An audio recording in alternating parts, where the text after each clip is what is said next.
পরম পূজ্যপাদ পরম অনুরাগী রাধা মাধবের উন্নত উজ্জ্বল লীলারসনিষ্ঠ স্নিগ্ধ চেতা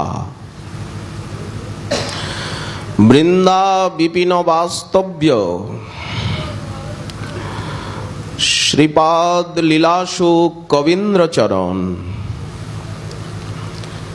তিনি তার শ্রীকৃষ্ণ কর্ণামৃতে 24 সংখ্যক প্রলাপ বর্ণনে রাধারানীর ভাবে উদ্বুদ্ধ হয়ে সখী ভাবে বিভাবিত চিত্তে সাক্ষাৎ রাসরস রসিক রসিকেন্দ্র মৌলি রাসবিহারী আনন্দকন্দ অভিনব ব্রজানন্দ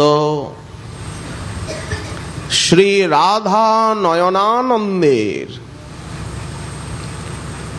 সাক্ষাৎ দর্শন কামনা করতে গিয়ে রাধারানী যেমন আকুলিনী হয়ে সখীকে বলেন বিরহাবসরে, তেমনি রাধার সখী ভাবে লীলাসুখ বলছেন শিশিরি কুরুতে কদা নু নহ। আমাদের নয়নকে নহ অস্মাকম, আমাদের নয়নকে উনি কবে শীতল করবেন? একেবারে শিশিরের মতো কেমন তিনি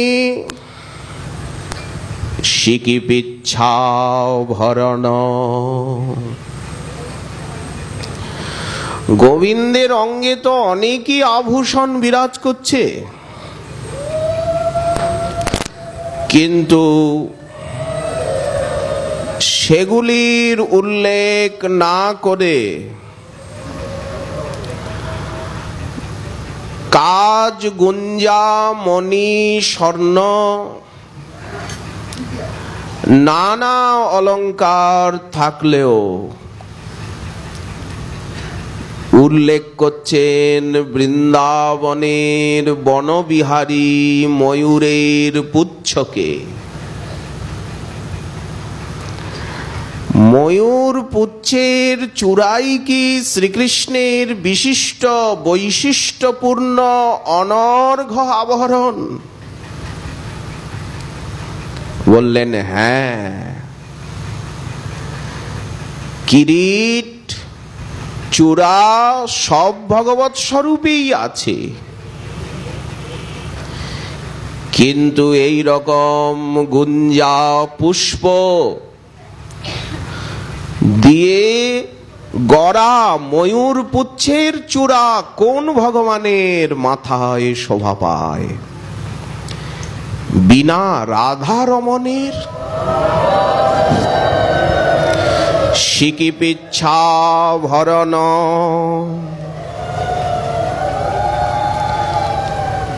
লীলাসুকের চোখে ভাসছে গোবিন্দের ময়ূরপুচ্ছের চূড়া, স্ফূর্তিতে অনুভব উনি যেন লীলা দর্শন করছেন।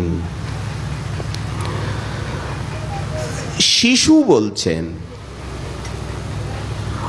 অনন্ত কোটি ব্রহ্মাণ্ড পালককে উনি বালক কি করে বললেন? বললেন কেন, মহর্ষি মার্কণ্ডেয় তো ওনাকে বালক রূপেই দেখলেন। करार বৃন্দে নপদার বৃন্দম। বৃদ্ধাঙ্গুষ্ঠ চোষণ করছেন, তাহলে রাধারমণ কি বালক? বলেন না, বালক নয়, নবকিশোর নটবর, কিন্তু ভাবে মনটা একেবারে কমনীয়, এত কম্র যে মনটা একেবারে তরতাজা কিশোরের মতো। আর কি অনুভব করছেন? যে মধু ধারা বিগলিত হচ্ছে, হাসির সঙ্গে মধু বিগলন, মধুদ্রব। এটা কি? বললেন শব্দ ব্রহ্মময় বেণু। বাঁশি বাজাচ্ছেন হাসির সঙ্গে আর অভিনব মুদ্রায়। এমন অঙ্গভঙ্গিতে দাঁড়িয়েছেন, নৃত্য ভঙ্গিতে,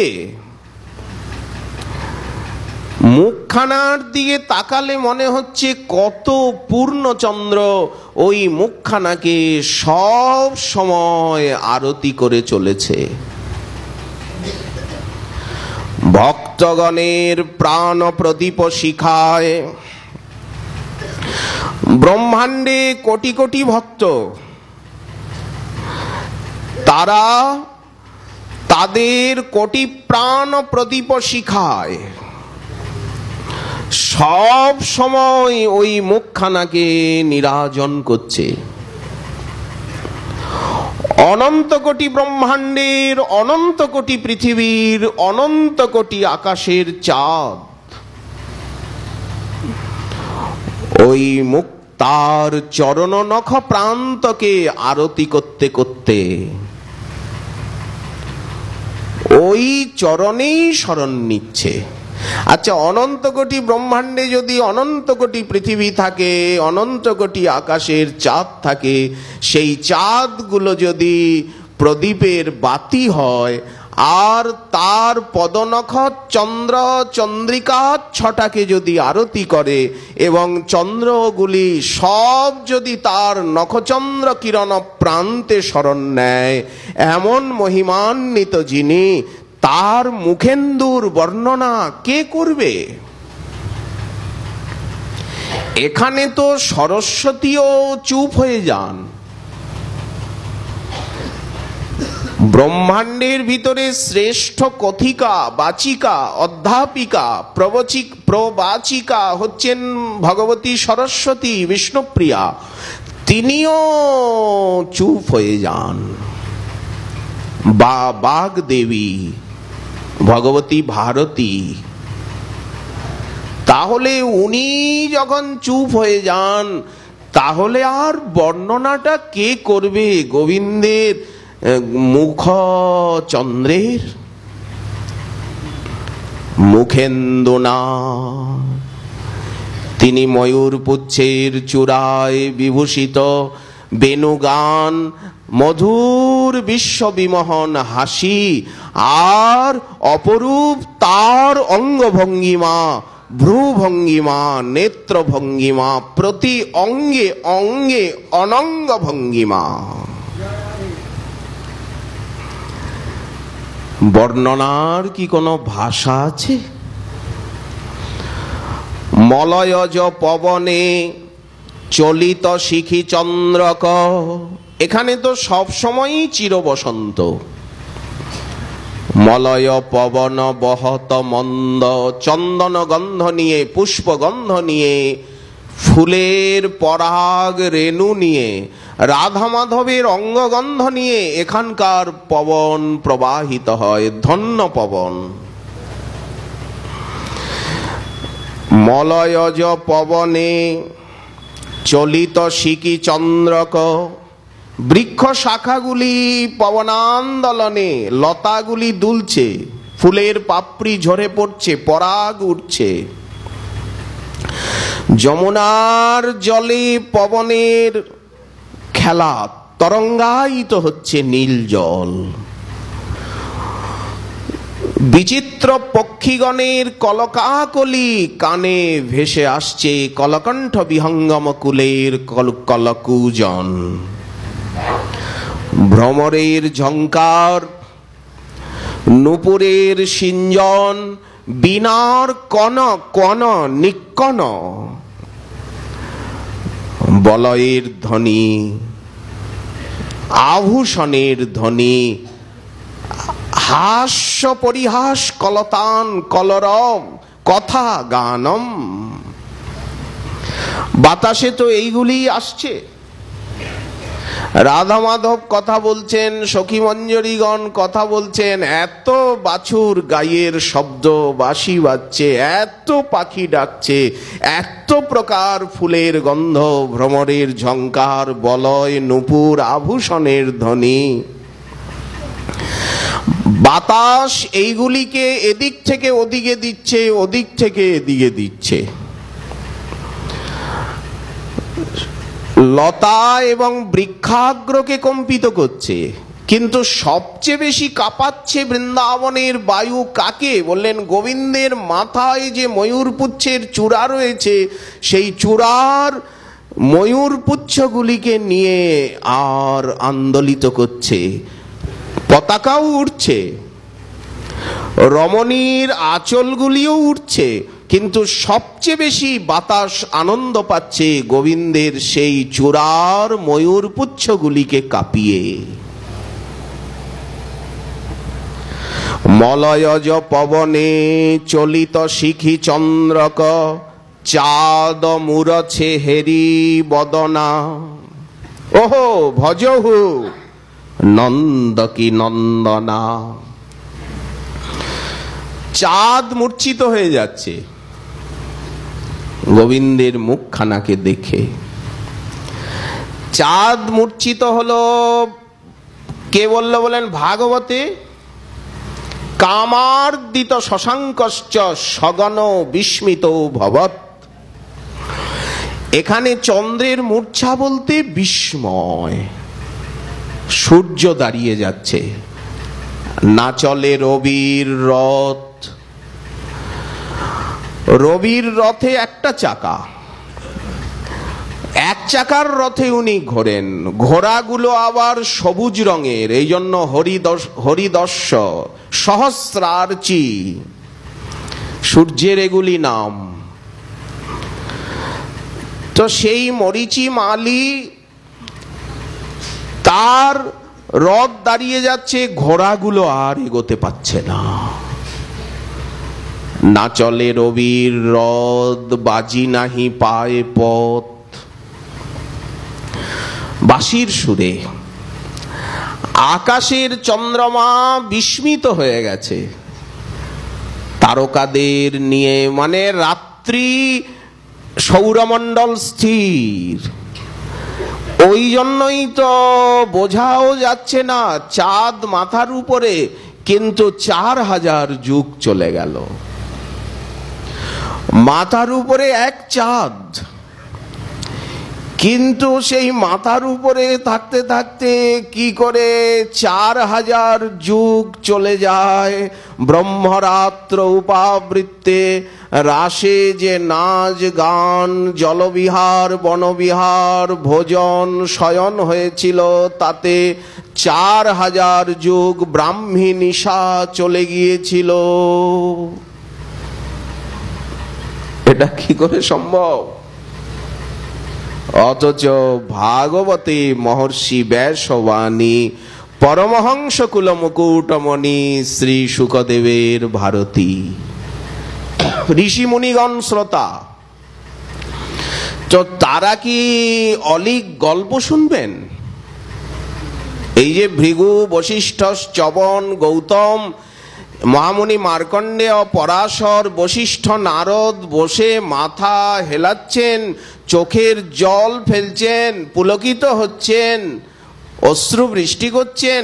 এরা কি বয়র্ষিয়ান মহর্ষি হয়ে, মহিয়ান মহর্ষি হয়ে, এরা কি কোনো একটা 16 বছরের বালকের মুখে গাল গপ্প শুনছেন? তা তো না। ব্রহ্মরাত্র উপাবৃত্তে বাসুদেবানুমোদিতঃ চাঁদমূরছে হেরি বদনা অলকা আবৃত হার তিলক মনোহর ঝলমল বদন উজোর। ক্ষণে ক্ষণে সাজেন, কোন সময় কুন্দকুসুমের মালা পরছেন, কোন সময় মালতীর মালা, কোন সময় বৈজয়ন্তী মালা, কোন সময় বনমালা, অলঙ্কার আভূষণ ক্ষণে ক্ষণে বদলান। মকরাকৃতি কুণ্ডল শ্রবণ হি লোলত দোলত থোর হি থোর। কখনো মকরাকৃতি কুণ্ডল, কখনো দোলদুল্যমান কুণ্ডল।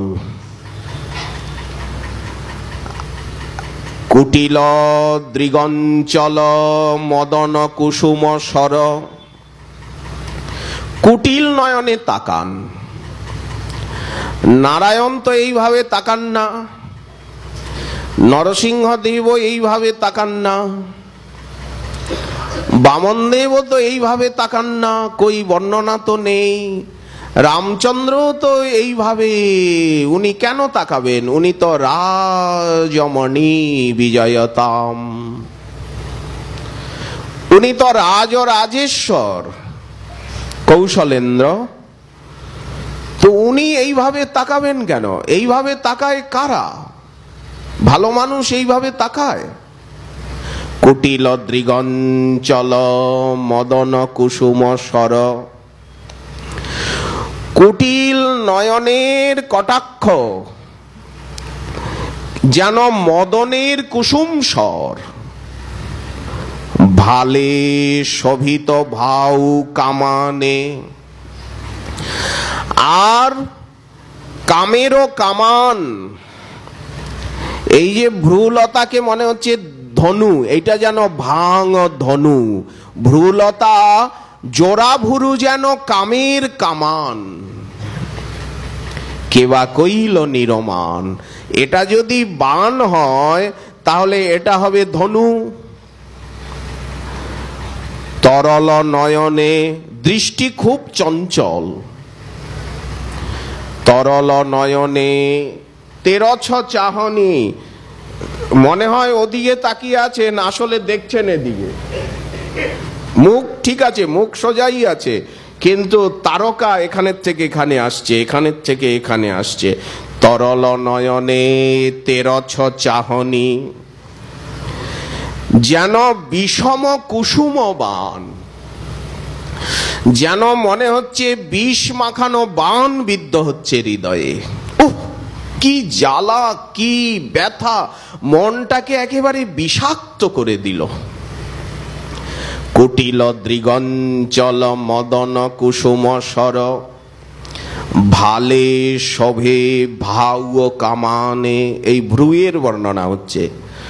কুলবতী মরমে ভরমে যদি পৈঠহি, তব কিয়ে রহই পরাণে।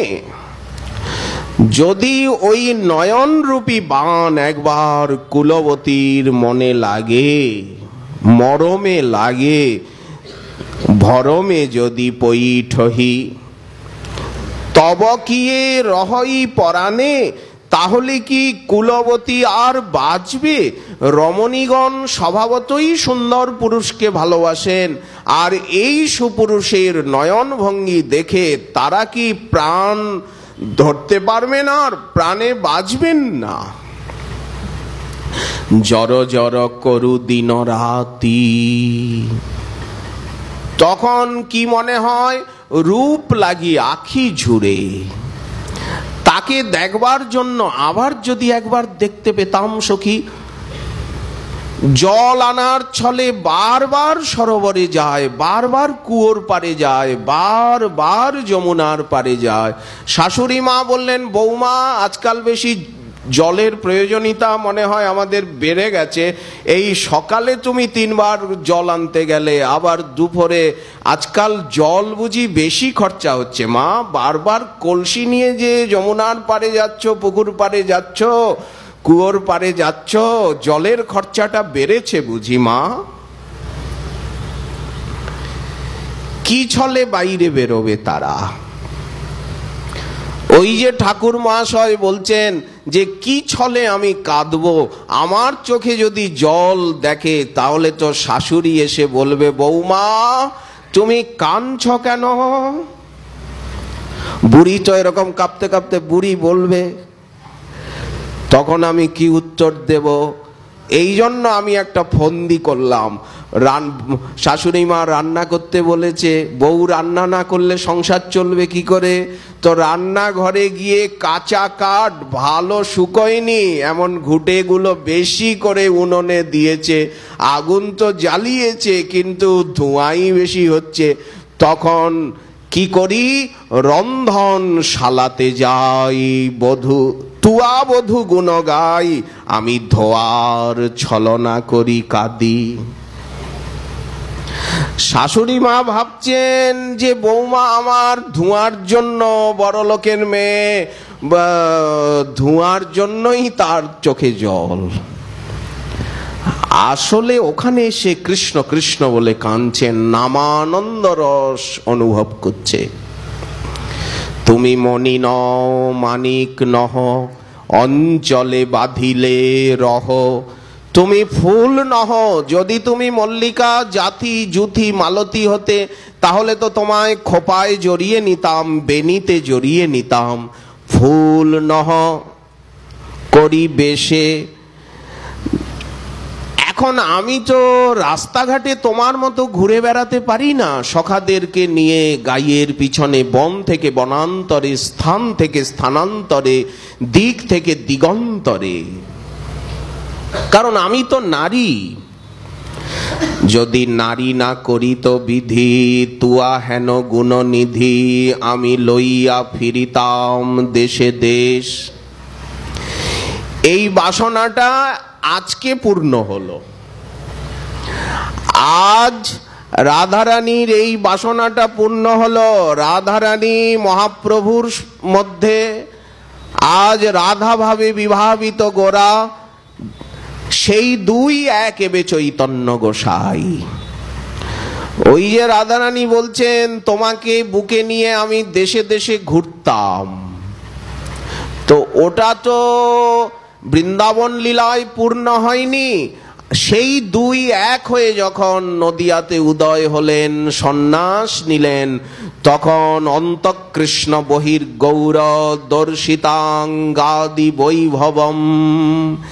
এখন কৃষ্ণ কৃষ্ণ বলতে বলতে কৃষ্ণকে বুকে নিয়ে আর গৌরাঙ্গ রাধা তিনি দেশ দেশ ঘুরে বেড়াচ্ছেন, চরণস্পর্শে শিলা গলাচ্ছেন, দৃষ্টিতে হরিনামের ধ্বনিতে, বাক্যে রাধা প্রেম দিয়ে, হাতিকে রাধা প্রেম দিয়ে আর নাচাচ্ছেন।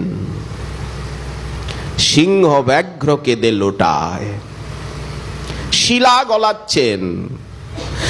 দর্শন মাত্রে, দূরত শ্রবণ মাত্রে তাকে যে দেখলো, তাকে যে দেখলো, তাকে যে দেখলো, এই মতো পরম্পরায় বৈষ্ণব হইল সর্বদেশ। তাহলে গৌরাঙ্গ রূপী রাধা আজ কি প্রভাবটাই না বিস্তার করছেন। এই জন্য মধুর মনোহর রস ভরে ঢর ঢর, মধুর মনোহর রস ভরে ঢর ঢর। জয় জয় শ্রী রাধে শ্যাম নিতাই গৌর হরি ও। শ্রী কনক ভবন বিহারী বিহারিণী জিউ কি।